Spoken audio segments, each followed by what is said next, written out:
Olá, você que está ligadinho aqui na BMC News, o programa Sou Bem Sucedido. Muito bom ter você aqui. Estou aqui com o meu sócio, Vandique Silveira. Vandique, como está? Tudo bem?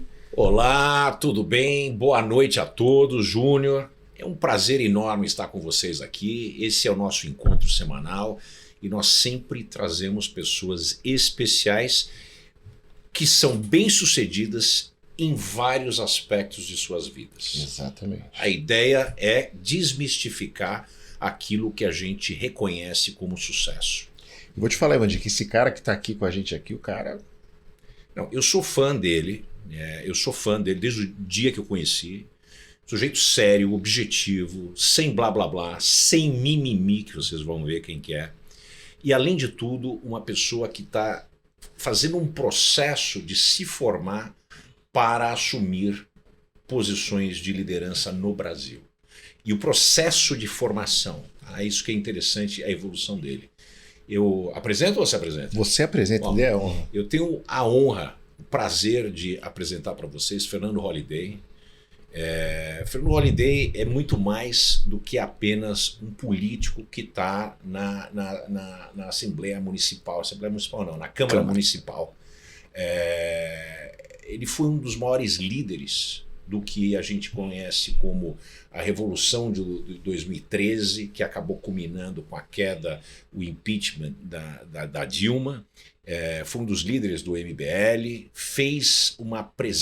teve uma presença marcante nesse processo de ir para a rua com outros grupos organizados, independentemente de bandeira, que é muito importante, né? Essa história de eu só me relaciono com o cara com a camisa vermelha ou com a camisa verde e amarela.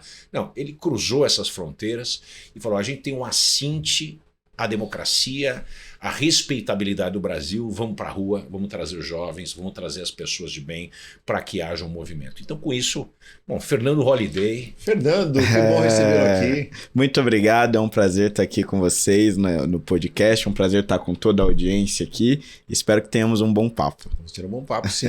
Fernando, onde você veio? Você é de São Paulo mesmo? Eu nasci em São Paulo, né, na região da Brasilândia, zona norte aqui de São Paulo. Você tá brincando?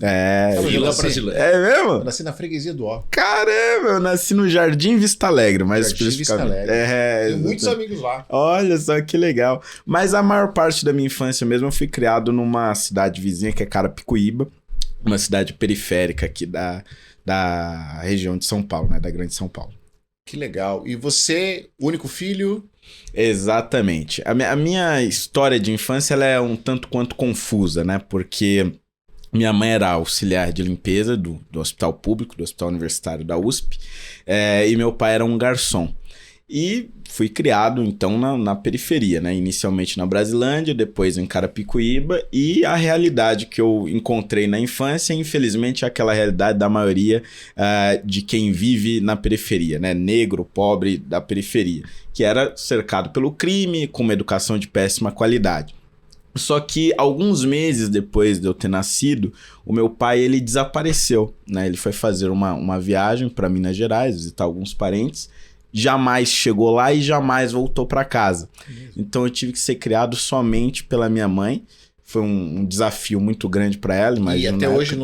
E até hoje não fazemos ideia do que possa ter acontecido com ele. E por conta disso, minha mãe me criou sozinha, né, ao longo de toda a minha infância e até hoje é só eu e ela, né, filho único. E por conta disso também, claro, minha mãe acabou se transformando num dos maiores exemplos da minha vida, né? Legal, que bacana. E você entrou na política? Exatamente. Como é que foi esse processo? Olha, infelizmente, na escola pública hoje no Brasil, a gente não tem grandes incentivos para que o aluno que está ali possa sonhar alto, né? Então, anota aí. Educação pública brasileira não tem incentivos para que o aluno possa sonhar alto. Exatamente. E é onde a gente pode ter o próximo gênio, né? São 47 milhões de crianças no ensino fundamental.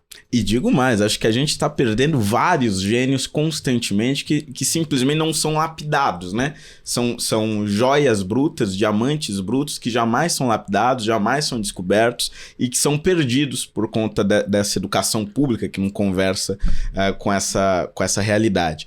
E por conta disso, eu nunca percebi que poderia algum dia vir a me tornar um político, um líder político ou qualquer coisa do gênero. Mas foi na escola pública, graças a um professor especificamente, que começou a me provocar sobre alguns assuntos sobre política, os mais variados possíveis. Foi me cutucando. Anota aí. Uma única pessoa Exatamente. pode fazer a diferença. Professor. Sim. Com certeza. Com certeza. Deixa eu só fazer uma pergunta. Essa falta de incentivo que existe nas redes públicas de ensino, né? Quero saber a opinião dos dois, né? Porque você morou fora também. Uhum. A gente sabe que lá fora existe, é diferente daqui. Você estudou nos Estados Unidos. Uhum. Vocês acham que isso é falta de oportunidade ou falta de interesse dos meios de aproveitar esses gênios que nós temos aí nas redes públicas? Fernando, eu acho melhor você responder primeiro, depois eu construo em cima da sua resposta. Boa. Eu acho que eu vou olhar aqui por duas perspectivas, né? Primeiro como aluno da escola pública e segundo como professor, porque hoje eu sou professor de história, né? E atuo do outro lado da mesa, digamos assim. E o que eu percebi é o seguinte. Primeiro, você tem uma falta de estrutura nas escolas públicas absurda, né? Você fala muito em ensino integral e tudo mais, só que a escola, o prédio mesmo, a infraestrutura, hoje ela não é feita para receber o aluno por mais do que as 4, 5 horas regulares. Então a gente precisa repensar a estrutura da escola. Anota aí, repensar a estrutura da escola. A escola parece um presídio. Exatamente. E segundo, as matérias que o aluno está ali para estudar, tudo bem, tem que realmente estudar português, matemática, etc. Só que a imensa maior parte do conteúdo, ela é distante da realidade do aluno. Quer dizer, eu fico ali sentado por horas sem saber porque eu estou estudando aquilo. Anota aí. Fico sentado lá por horas sem saber porque eu estou estudando aquilo. Isso. Não é à toa que são 13 milhões de nenéns no Brasil. Exatamente. É uma catástrofe do bem que você não tenha se tornado um neném. E pior, você sai de lá sem saber o básico. Quer dizer, eu não sei como é que eu vou pagar um boleto, não sei como eu abro uma conta do banco, não sei o básico de investimento, renda fixa. No mal eu vou saber o que é a poupança.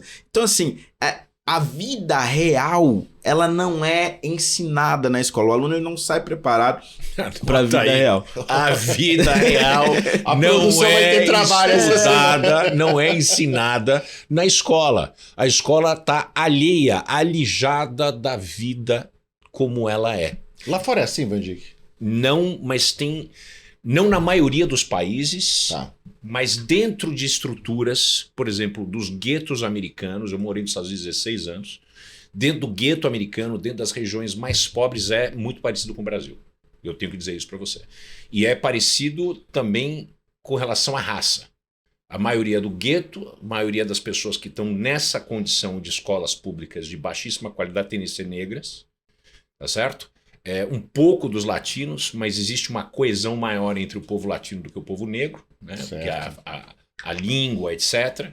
Mas normalmente está localizado entre hispanos e negros, mas principalmente negros, nos grandes centros urbanos. Olha só. E aí o que a gente percebe a gente precisa mudar a estrutura da escola, mas a gente também precisa mudar o currículo, né? Então vamos aumentar o tempo que o aluno permanece na escola, mas a gente precisa incluir ali educação financeira, noções básicas sobre direito. O aluno precisa entender como é que funciona os seus o mecanismo direitos, jurídico. Os seus cidadão. direitos, exatamente. Porque são coisas assim básicas do básico para que você viva em uma sociedade. E acho que esse é o principal diferencial hoje, de quem consegue ter acesso a uma educação particular e daquele que depende do ensino público.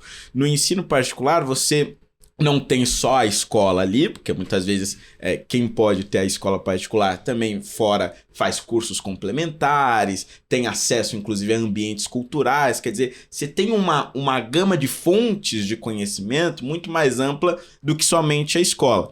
Já que o aluno da escola pública só tem ali aquele espaço para receber cultura, informação e conhecimento, ele precisa ser um ambiente muito mais rico. Infelizmente não foi esse ambiente que eu tive na minha juventude e por isso eu acredito que hoje nós estejamos perdendo muitos gênios, muitos líderes que poderiam estar sendo formados aí aqui no Brasil. Bom, Fernando, o que foi esse estalo? Além do professor, o que fez o Fernando ter aquela opção de tomar a pílula vermelha, a pílula azul, né? Como é que você resolveu o problema da matriz, né? Da Matrix, né? Qual pílula que você tomaria? Por que você tomou essa pílula? Olha, eu acho que aconteceram duas coisas quase que simultaneamente, né? Eu tive esse professor, que era um professor de língua portuguesa, e estavam começando a borbulhar as manifestações de 2013. Acontece que o assunto que o professor me provocou é um assunto que eu acabei me tornando conhecido mais tarde por ele, e é o assunto que eu mais debato até hoje, que é o sistema de cotas raciais. A gente estava numa aula, ele estava discutindo sobre Enem, vestibulares, etc. E aí, uma certa altura do campeonato, ele diz assim, olha, mas o Fernando, fulano, Beltrano e Ciclano não precisam se preocupar tanto com o vestibular. Aí a gente, como assim? Porque não é que vocês são negros e aí tem a cota, que vai te dar uma ajudinha no falou desse jeito.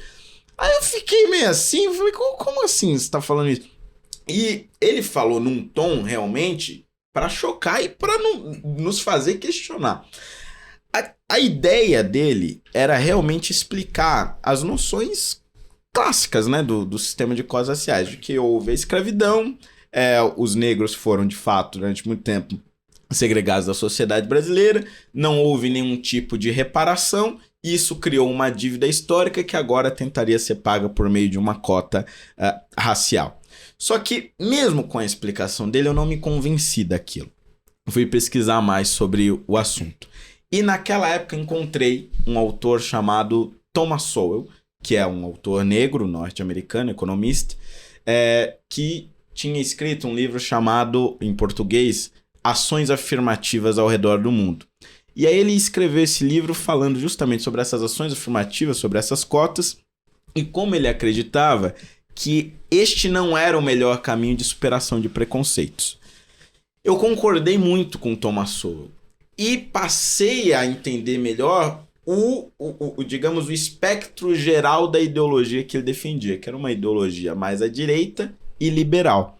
E a partir desse momento eu começo a me identificar então como alguém que tem uma ideologia de direita, que acredita que há sim preconceitos, que o racismo é um problema seríssimo no Brasil, mas que a melhor maneira de superá-lo não seria segregando ainda mais a população. Anota aí, Thomas Sowell, né, que é um dos maiores economistas vivos, professor na Universidade de Stanford, um brilhante gênio da economia.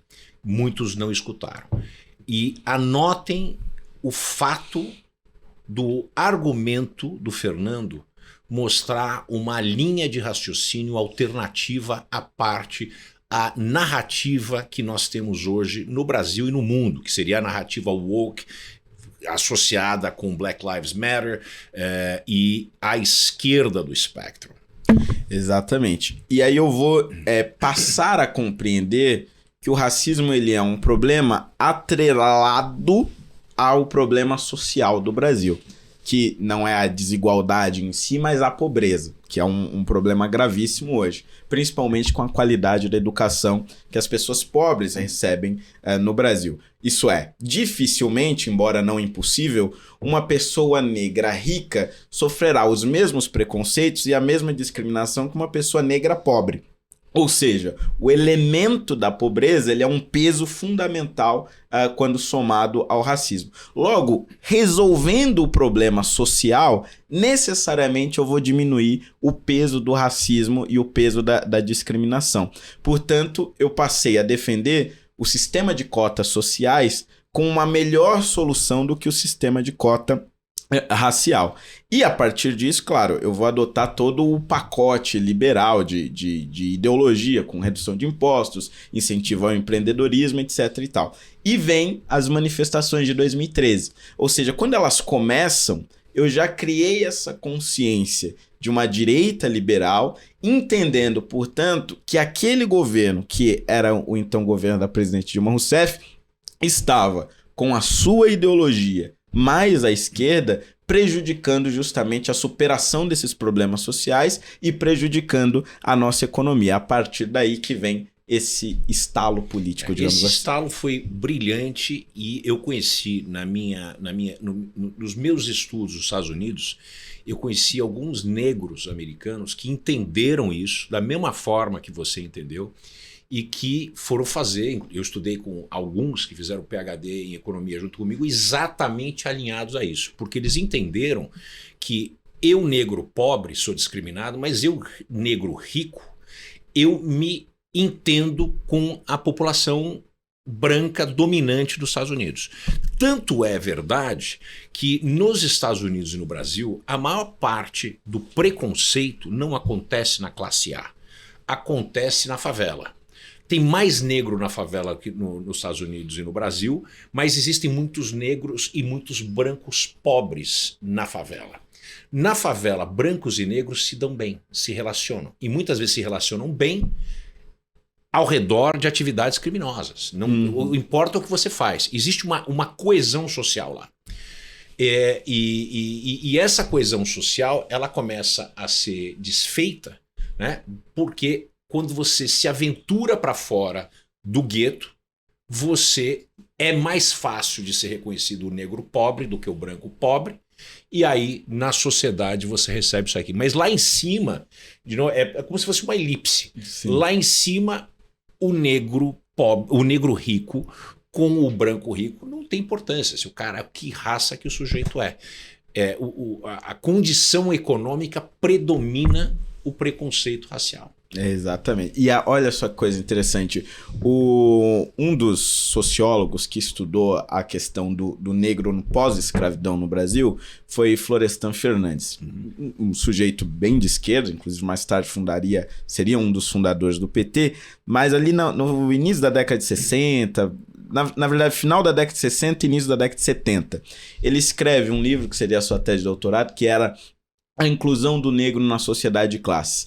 E ele vai estudar justamente essa sociedade pós-escravidão do negro, especificamente na cidade de São Paulo. Então você tem a abolição em 1888, ali mais ou menos 1910, 1920 seria o tempo de estudo dele. E o que ele vai perceber? Que na cidade de São Paulo, apesar da intensa chegada de imigrantes europeus, etc., também viviam em condições assim absolutamente sub-humanas, extremamente pobres. Muitos chegavam aqui doentes, né, etc. Apesar dessa intensa imigração, houve sim uma tentativa de se contratar como funcionários boa parte dos ex-escravos. Só que havia um problema além do racismo. É que os imigrantes que vinham da Europa sabiam ler, sabiam escrever, já tinham tido outras... Exatamente. Tinha o capital humano. Já tinham outras experiências, inclusive na Europa, como funcionários, como empreendedores, etc. E o ex-escravo não tinha esta, digamos, entre aspas, capacitação profissional.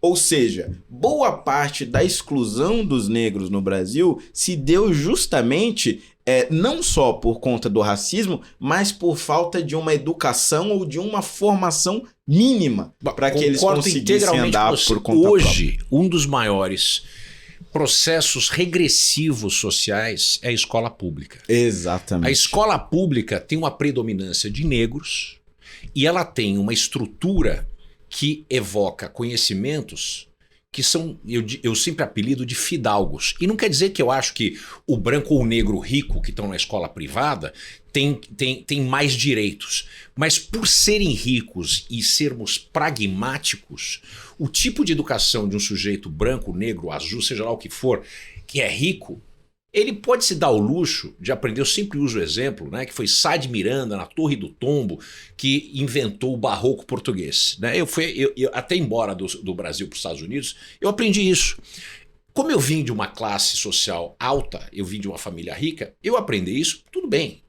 Né? Apesar de não me adicionar nada do ponto de vista de competências, pode servir para uma conversa descontraída tomando um champanhe com alguém. Exato. Porque eu caí na loteria, a minha loteria deu aqui, né? Não deu na Brasilândia, a minha deu aqui no Jardins. Mas se eu tivesse nascido na Brasilândia, eu gastar um semestre inteiro para aprender esse tipo de coisa, quando eu poderia aprender um ofício, uma competência que eu posso levar para fora, como foi o caso dos escravos estarem ali disponíveis, quererem, mas não conseguir nem ler. E é a mesma solução que a gente continua usando para oprimir o negro. É a falta de acesso de educação fundamental e ensino médio de qualidade e vocacional, que dê uma oportunidade para o negro, geração a geração. Eu sempre digo, porque eu sou um crente e eu sou presidente de uma empresa que foca nisso, no ensino médio, que é o Maitá Digital, e eu tenho falado muito sobre o EJA e o EJA técnico, que vamos supor, a gente atinge o sujeito que é porteiro de prédio. Esse cara termina o ensino médio, aprende algumas questões e consegue ter um ofício, esse cara deixa de ser o porteiro e vira o zelador. O zelador acaba o ensino médio, conclui, aprende alguma, vai ser o síndico profissional do prédio. E isso acontece de diversas maneiras ao longo da sociedade. O problema é ali, não é na universidade. Exato. Na universidade já é tarde demais. Exacerba o problema. Exatamente. Porque ainda cria o racismo do sujeito. Você vê, eu vivi isso nos Estados Unidos. Eu tinha amigos que falavam. Né? Eu transitava entre várias culturas, eu era um estudante internacional, conversava com todo mundo. Tinha muita gente que falava, olha... eu tenho medo de ser operado por esse cara que tá medical school, porque eu não sei se ele veio através de cota, não quero ser operado por ele. Exato. Quer dizer, isso parece um racismo, né, do terrível, mas existe uma razão dessa preocupação. Porque... E o Thomas Sowell, inclusive, relata isso no livro dele, Ações Afirmativas ao Redor do Mundo, que você gera...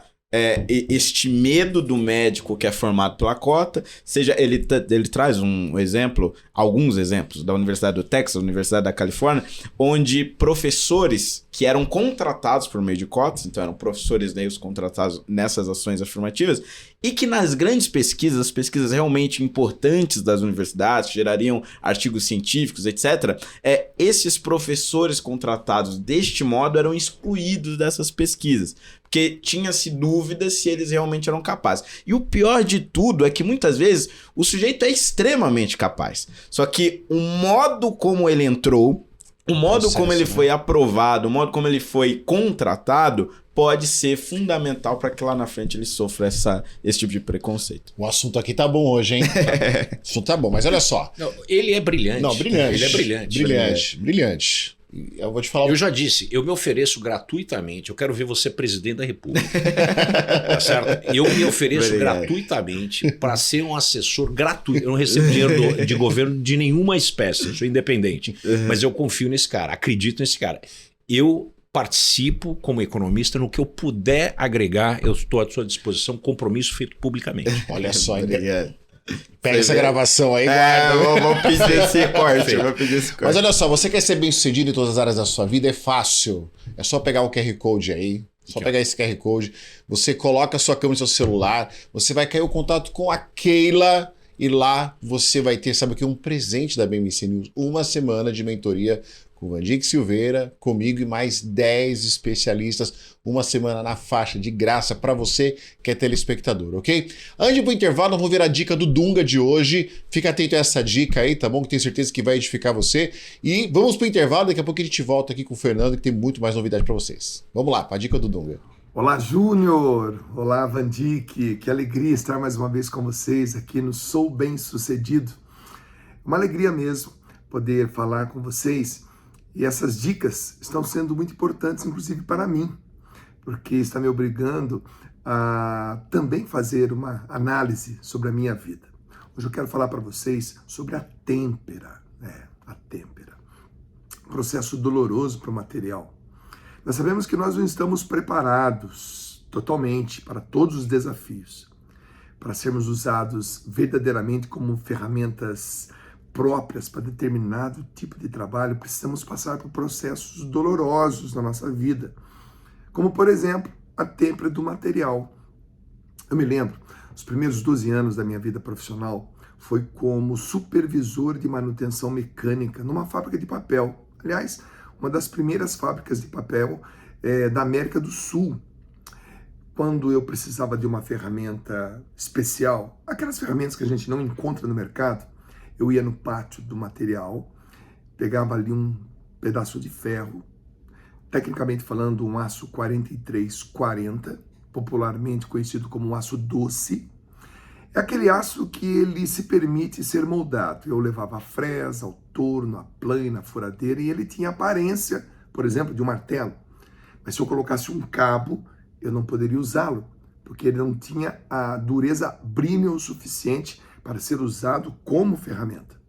Aí então eu levava a forja, 900 graus centígrados, fogo, logo em seguida a água, o fogo novamente, logo em seguida a água, o fogo novamente e depois o óleo. Esse processo de fogo, água, óleo, mudava as moléculas daquele material, dando a ele uma dureza incrível. E assim eu poderia usá-lo como uma boa ferramenta.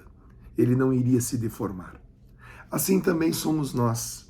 A vida nos forma, a vida nos tempera, e é por isso que você é um homem ou uma mulher bem-sucedido, porque você foi dócil a esse processo na sua vida.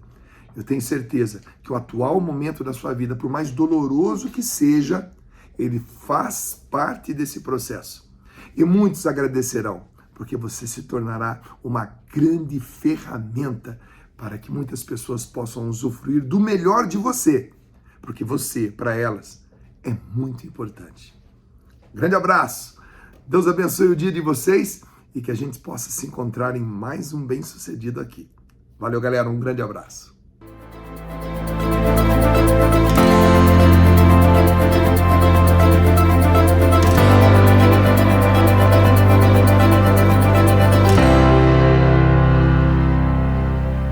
Estamos de volta aqui no segundo bloco do programa Sou Bem-Sucedido. Se você ainda não clicou nesse QR Code aí, por favor, hein? Uma semana de mentoria com o Vandique Silveira, mais 10 especialistas. Não perca essa oportunidade na faixa de graça para você. Mas, Vandique Silveira, você fez uma promessa para esse Fiz uma promessa e vou cumprir. Se ele quiser, né? Porque eu também preciso merecer. Opa, se ele quiser, eu faço parte disso com a maior honra. Meu ministro da Fazenda. Nunca pensei na minha vida que me meteria na política, mas quando eu conheci ele, falei o seguinte: ao invés de ser apenas um crítico, né, ou aplaudir quando tem mérito, porque eu aplaudo os dois lados e critico os dois lados, mas eu nunca pensei em me meter, porque eu não sou um cara politicamente correto. Mas com ele eu até consigo calar minha boca, porque eu acho que ele merece ser ele. E uma coisa que eu quero dizer aqui, né? O Fernando, ele é claro, objetivo, para muitos polêmicos, mas muito sincero naquilo que fala e muito coerente naquilo que está dizendo. Uma das experiências que eu mais achei interessante, né, nessa curta carreira mais intensa, foi justamente quando eu tive essa discussão que a gente teve aqui com o Mano Brown. Né? O Mano Brown, ele estreou um podcast e tal, e me chamou justamente para discutir a questão das cotas raciais. E aí no começo eu fiquei meio assim, falei, caramba, né? Vai pegar fogo lá, porque ele tem uma ideologia completamente oposta a mim. Só que foi uma experiência muito rica pelo seguinte: ele não concorda comigo em toda essa visão que eu expliquei aqui. Depois do debate continuou não concordando, só que naquela conversa que a gente teve dois saldos muito positivos que eu achei. O primeiro foi duas pessoas que pensam completamente diferente, discutindo de forma super educada e demonstrando que é possível você pensar diferente, ter opiniões diferentes, mas se respeitar. E o segundo eu falei para um público que naturalmente no cotidiano não me ouviria, né? Que são pessoas que são fãs dele, mas que têm ideologias completamente opostas da minha. E ali eu passei a receber, depois daquela experiência, várias mensagens de pessoas: olha, eu nunca tinha parado para pensar por esse ponto de vista, né? Eu acho que você trouxe questões muito importantes. Alguns passaram, inclusive, a concordar. Então, eu acho que, acima de tudo, além de você ter posicionamentos claros e objetivos, é importante você estar sempre aberto a discutir com quem pensa diferente. Fernando, veja só, você acha que a nossa população brasileira está pronta para ouvir a sua proposta? E dependendo da sua resposta, o porquê sim ou porquê não. Porque é uma proposta revolucionária, podemos assim dizer. Né? Olha, eu acho que ainda é um posicionamento muito impopular no Brasil, né? Porque, infelizmente, esse debate ele não existiu no Brasil, ele foi imposto. né? Então, acabou se associando quem criticava o sistema de cotas raciais, etc. Isso lá na época que ele foi discutido, e quando a sua implementação foi discutida, tanto no início dos anos 2000, como quando o STF julgou a constitucionalidade das cotas raciais, isso em 2012. Quem se colocava contra era taxado de racista, de fascista, etc. Eu acho que isso prejudicou muito o debate. Então hoje, quando eu falo isso, as pessoas ficam meio assustadas. Meu Deus, como assim você está criticando esse sistema? Eu acho isso uma pena, que empobrece o debate. Então não acho que seja um posicionamento, digamos, politicamente popular, mas eu acho que ele é necessário, porque tudo, absolutamente tudo, sempre vai ter um contraponto. E a discussão, o debate, acho que ele nunca é prejudicial. Então, eu abro mão dessa popularidade, digamos, que eu teria com um discurso muito mais fácil em relação a esse tema, em nome da discussão de algo que eu considero importante. Eu abro mão da popularidade. Vocês notaram que isso é um sucesso de equilíbrio mental? Total. Isso é um sucesso de equilíbrio mental. Eu abro mão da popularidade, sendo político que dependo da popularidade para ter um debate coerente. Isso é algo fantástico de ser dito. Pessoal, poucas pessoas, inclusive eu que tenho 50 anos de idade, tenho esse nível de equilíbrio emocional. Quantos anos você tem, Fernando? Conta pra gente. 26 anos. Ele tem 26 anos. O Fernando podia ser essencialmente meu filho. E, meus caros, ele mostra esse controle, essa blindagem mental, porque ele sabe o que ele quer. Ele tem valores definidos. Como eu sempre falo para vocês, nossos valores, eles trabalham como se fossem defesas em volta de um castelo, né? Tem várias camadas de defesa, mas os últimos valores são aqueles valores que nós morremos, matamos e vivemos por eles, né? Aquilo que vale a pena estar vivo. Esses são inabaláveis. E é o que ele fez. Isso é uma das maiores demonstrações de sucesso que uma pessoa pode ter. Assim ele me deixa sem graça. Tô falando sério. Não, o que ele tá falando é verdade. E isso é muito poderoso que você falou. Muito poderoso. É muito poderoso. A gente fala isso porque não é todo mundo que está disposto a abrir mão disso. Não, e outra coisa... A maioria das pessoas, né, Vandir? Ele está disposto a abrir mão disso e ele também optou por não fazer uso do que é uma carta do super trunfo, de falar assim, eu sou negro, periférico, filho de sua mãe, meu pai desapareceu, não sei o que aconteceu. Ele podia contar uma história dessa, que é uma narrativa fantástica, e ter toda a aprovação social de todo. Como é que você se impõe a uma narrativa dessa falando, olha, eu não concordo com você. Não, vai tomar tomatada quem fizer isso. Né? É que talvez as pessoas não estejam... Espero que vocês estejam percebendo, e se não está percebendo, eu convido você a ir lá no YouTube e assistir esse programa de novo. A força desse, com todo respeito, desse menino. A posição dele, a você postura entende? dele. Não é de uma forma de dizer, mas assim, um rapaz novo, né, com um intelectual fantástico, com uma blindagem emocional fabulosa, que poucas pessoas têm, e como você falou, né, abre mão de várias coisas para realmente dar preço naquilo que realmente ele acredita. Abre mão de dinheiro, posicionamento. Né? Se não fosse a escolha que ele fez, certamente ele podia estar em outro patamar político. Já recebeu propostas indecentes? Não tenho dúvida. O que você acha? Não, essa sua pergunta ela é interessante porque vai me trazer para um caso relativamente grave e recente que aconteceu.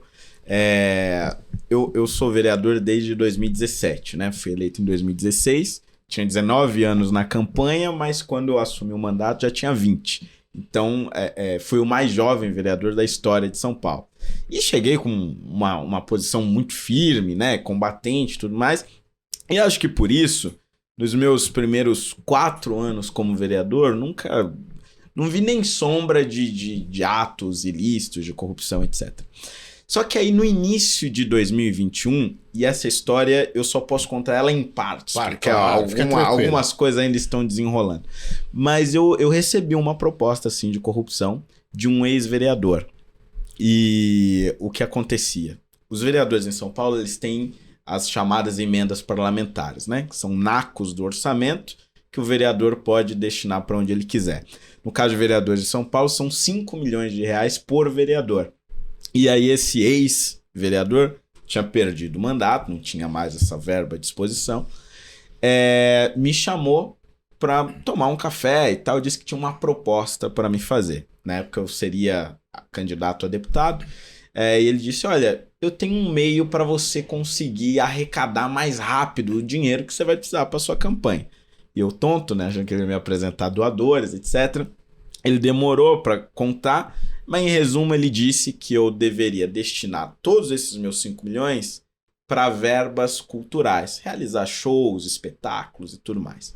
Porque o cachê de artistas, seja ele qual for, ator ou cantor, seja lá o que for, ele não é precificado, né? Não tem um preço específico com um artista. Não tem uma tabela. Não tem. O artista põe quanto ele dá quer. o preço que ele quiser pro trabalho dele. Cabe aceitar ou não. Exatamente. E aí ele me disse, olha, se você fizer com esse, te volta 40% de tudo, em forma de propina.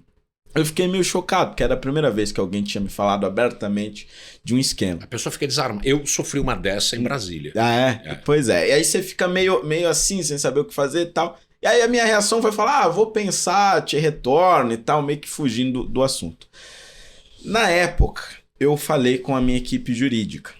Eu falei, olha, eu não vou conseguir dormir sabendo que o cara me ofereceu isso. E eu preciso falar com alguma autoridade. Eu falei com um MP. O GAECO, que é o Grupo de Operações Especializadas em Crime Organizado. Anota aí, coragem, risco, tomar risco, coragem, são marcas de pessoas de sucesso. Não existe pessoa de sucesso sem coragem e que tomam risco. Pois é, e aí eu contei pra ele, só que não tinha prova nenhuma, né? Era o cara falou pra mim. A sua fala com a dele. E ficava por isso mesmo.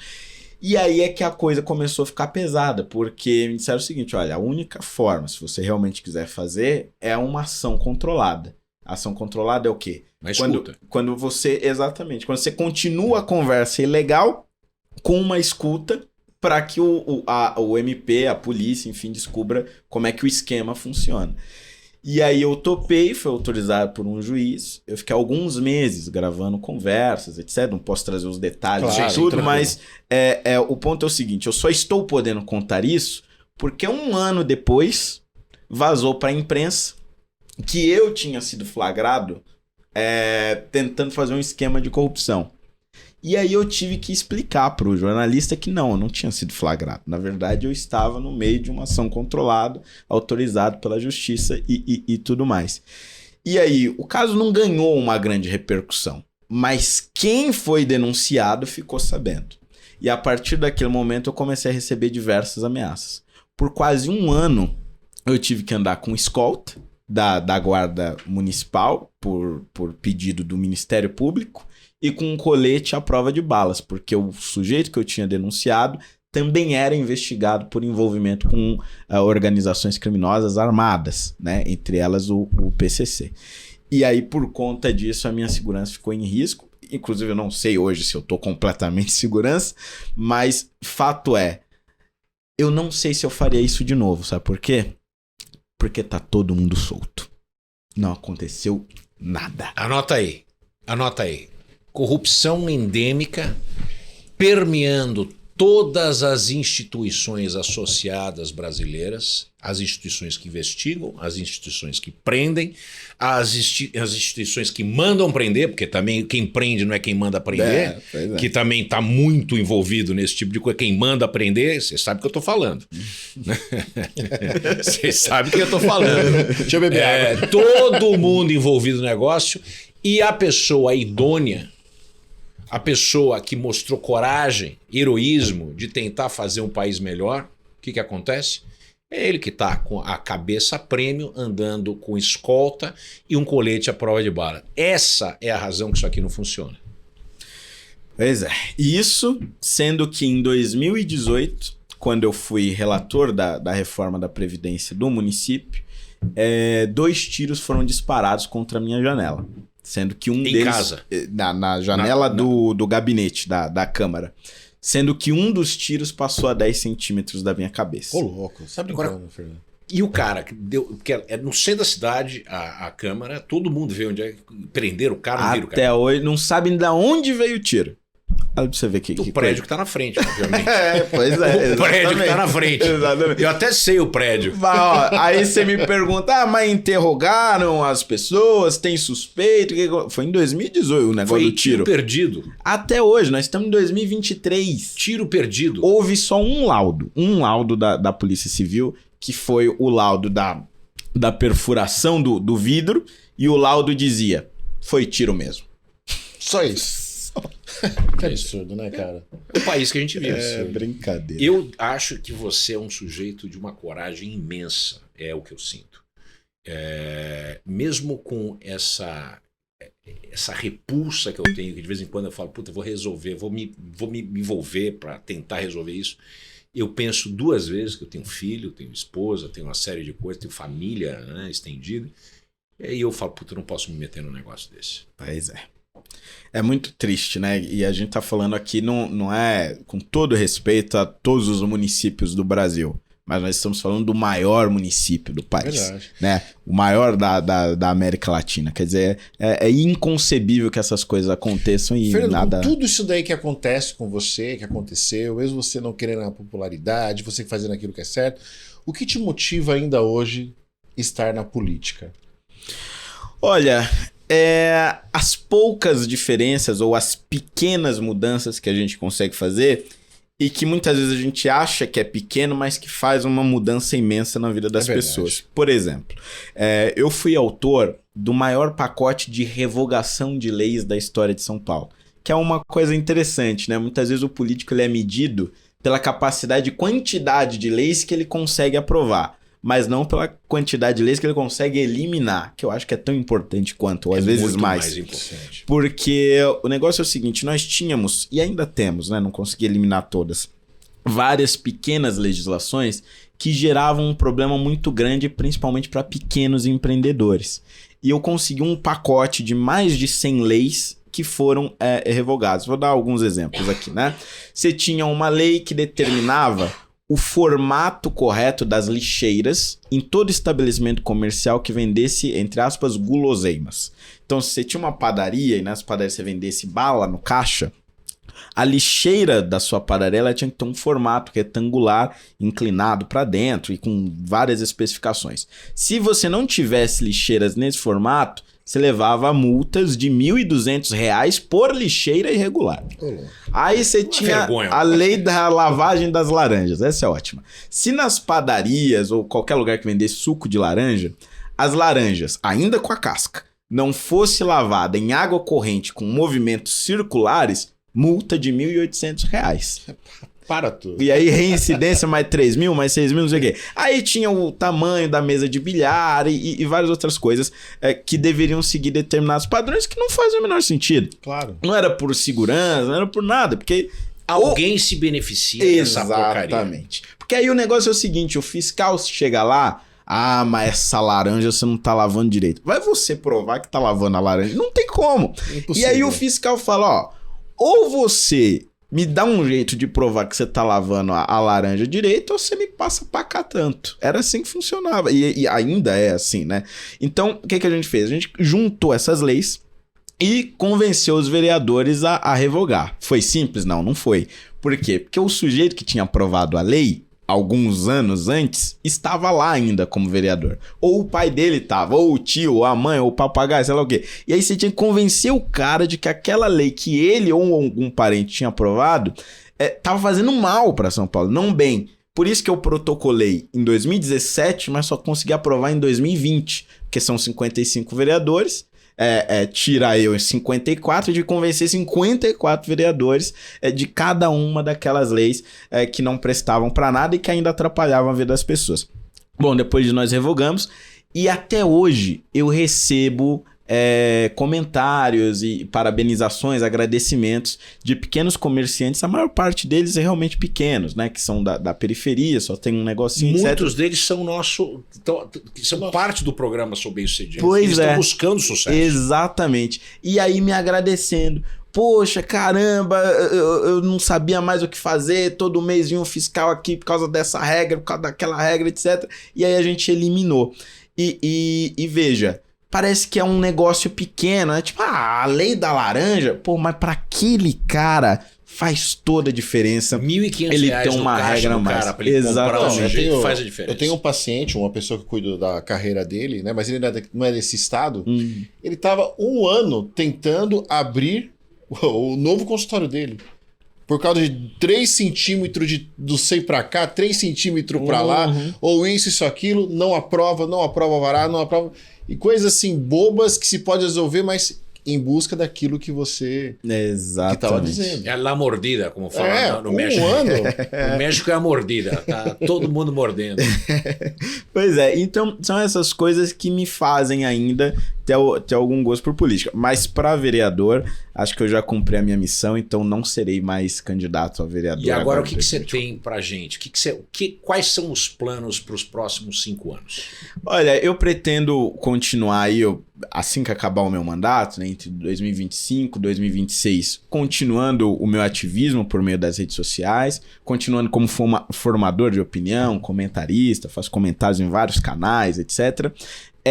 E talvez em 2026 vir como candidato a deputado federal, talvez deputado estadual, mas eu tenho como objetivo realmente deputado federal, porque no Brasil, por mais que vereador tenha algumas funções importantes, por exemplo, essa semana nós vamos definir, inclusive saindo daqui já vou para uma discussão sobre isso, nós vamos definir o plano diretor da cidade. Tem seus impactos, tem a sua importância, mas a grosso modo, tudo aquilo que realmente impacta no país é discutido em Brasília. Sim. Né? Então é em Brasília onde a coisa anda, é onde a coisa acontece e é lá que eu quero estar. Me conta uma coisa, que eu tenho uma dúvida e uma curiosidade. Como é que um cara intelectualmente brilhante como você, um cara que tem uma articulação fantástica, uma dicção perfeita, que tem ideias concatenadas, consegue expor ideias e propor, tem um recorde de ter feito o revogaço, uma série de coisas associadas a isso, tem dificuldade para ser eleito para Brasília, e vem uma pessoa, sei lá, a Tabata, né? Não preciso dizer muito. Eu só escuto ela falar de feminismo e cheio de mimimi, essas coisas, e tá lá. Como é que uma pessoa que nem ela ganha a confiança do povo? Que você conversar com ela 30 minutos, você sabe que ela não é capaz de muita coisa. Eu acho que o negócio é o seguinte, figuras como a Tabata, elas têm uma arma fundamental que eu não tenho, e não sei se um dia eu vou chegar a ter, que é o apoio da mídia tradicional. Quer dizer, quantas vezes por semana a Tabata não aparece em vários canais de circulação? É na Globo Aberta, Globo News, é Folha de São Paulo, é Estadão, etc, etc. Eu com muitíssimo custo, de 2000, eu sou figura pública em 2015, nós estamos em 2023. Com muitíssimo custo ao longo desses anos, eu consegui entregar para a Folha de São Paulo 4 artigos. 4 artigos meus foram publicados na Folha de São Paulo.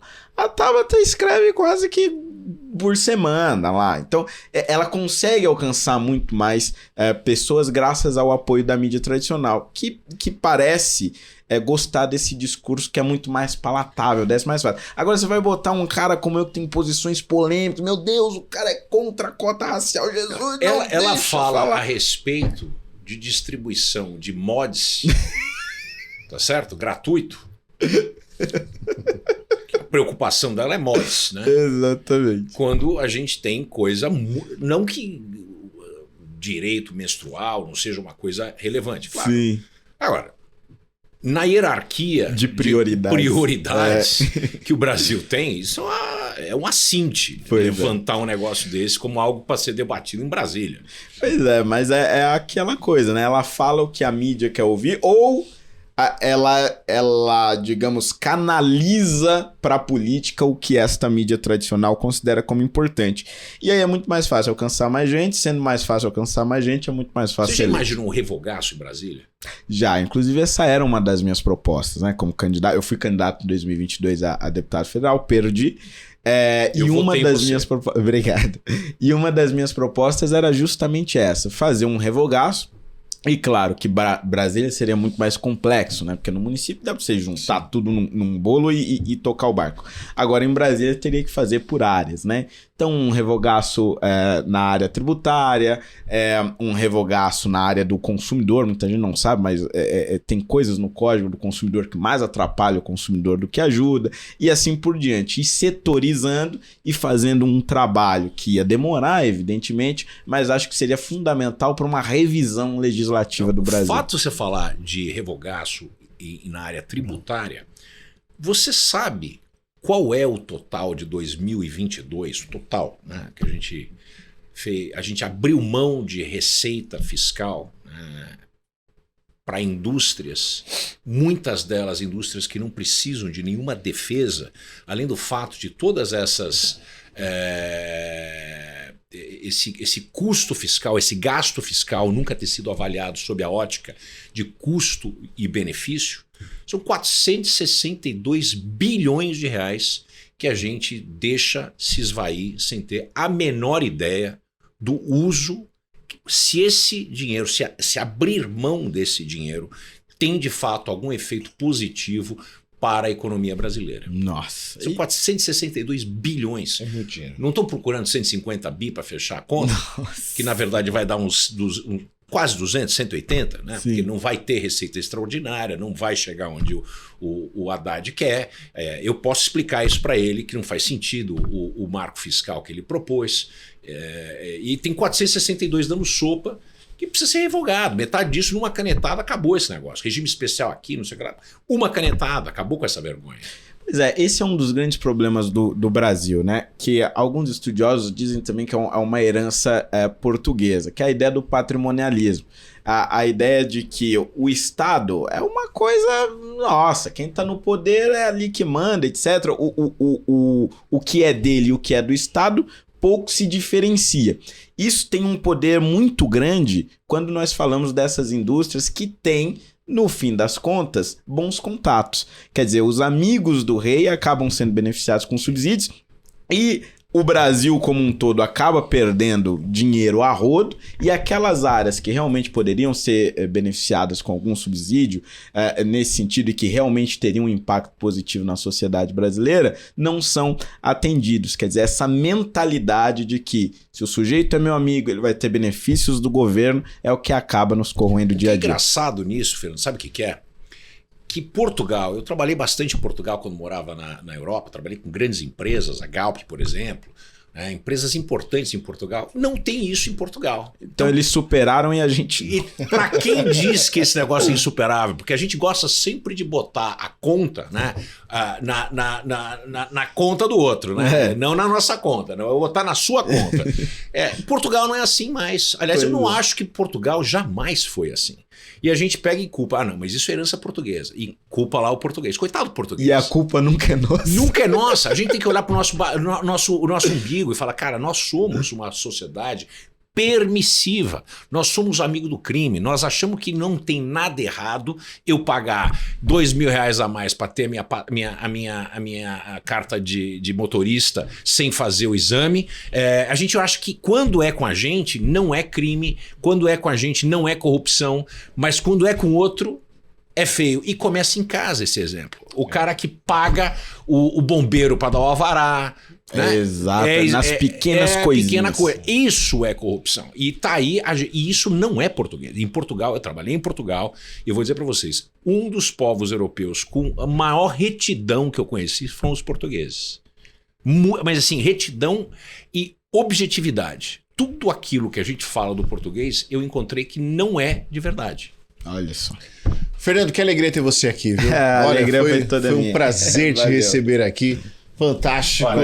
Orgulho de você, eu tô à sua disposição. Olha, eu digo aqui, pessoal, minha promessa, hein? É dívida. À sua disposição, porque eu acho você um cara fantástico. E uma coisa que eu vou dizer para você, Fernando, que eu acho que é importante você ouvir. Eu nunca olhei, nunca escutei você como Fernando Holliday, o político negro. Você para mim não tem cor, você para mim não tem raça, você é maior que tudo isso porque você provou que você Obrigado. consegue transcender linhas sociais, econômicas, raciais, e é por isso que eu me orgulho de ser seu amigo. Muito obrigado mesmo, Bandic. Muito bom. Vandic Silveira, tamo junto. Anota aí, hein? Anota aí. Anota aí. Quer ser bem sucedido, ó? Clica no QR Code, ainda dá tempo. Clica e fala com a Keila, você tem um presente de uma semana de mentorias com o Vandic Silveira, comigo mais 10 especialistas, tá bom? Hoje recebemos aqui Fernando Holliday, vereador de São Paulo, um cara fantástico. Qual que é o seu Instagram pra galera te seguir? É @Fernando Holliday, e o Holliday é de feriado mesmo, viu, gente? Mas é em homenagem a Billie Holiday. Muita gente me pergunta por quê, mas é uma homenagem. Sigam ele, esse Isso aí, cara ó. vai transformar muita coisa no Brasil. Ele não pode fazer sozinho, ele precisa da gente para dar o suporte para ele. É isso, tá bom? E até o próximo domingo e até lá. Anota aí.